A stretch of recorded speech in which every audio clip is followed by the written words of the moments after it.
And we talk about FEMA and we talk about the federal government. We need a good fighter up there. And I'll tell you, from the beginning, Congressman Donalds has been one of those fighters. I remember right after the hurricane hit, the governor and I were down here. We were walking around and we talked with Congressman Donalds around the round table, just talking about what we saw in the immediate aftermath. But I've been on the phone with him and his wife, Erica, talking about what else do you see? You know your community so well. What can we do to maximize these resources? Where could resources go that might traditionally not have gone? But how can we help people in need? And so Congressman Donalds and his wife, Erica, have been two tireless advocates, and I want to give him an opportunity to come up and talk about how he's fighting the good fight up in Washington.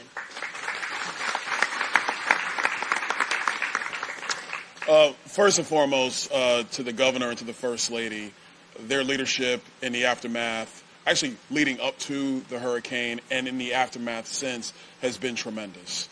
It's been very, very difficult on our community, but if it was not for their leadership pre and post-storm, we would not be where we are.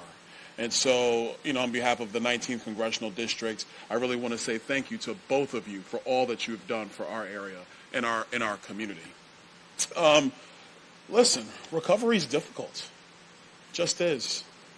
But the thing that's always been the number one thing I've seen, my staff has seen, has been the heart and the desire to get back on your feet. Everybody here in Southwest Florida, once this storm left, had one goal in mind, one mission in mind. It's let's rebuild and let's do it fast, and let's not mess with red tape. So when the Matlacha Bridge, when the early estimates were 6 months and it happened in 3 days, that was because of leadership and perseverance.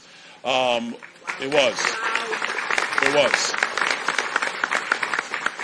When the Sanibel Causeway, the estimates were 2 years, and it was 28 days. That's leadership and perseverance.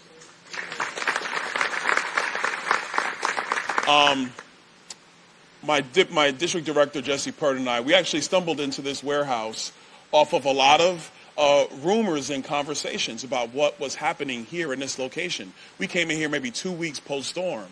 And we just walked in off the loading dock and started walking around, and a couple of guys that were in here getting stuff prepared to go out, they were like, who are you? And I said, well, I'm your congressman, and I've heard about this location. And we were getting so many people from around the country who wanted to send resources. But at the time, the problem was, where do you send them? How is it organized, and how is it going to go out? And so to your organization, Adventus, and all the work you have done here has been so helpful.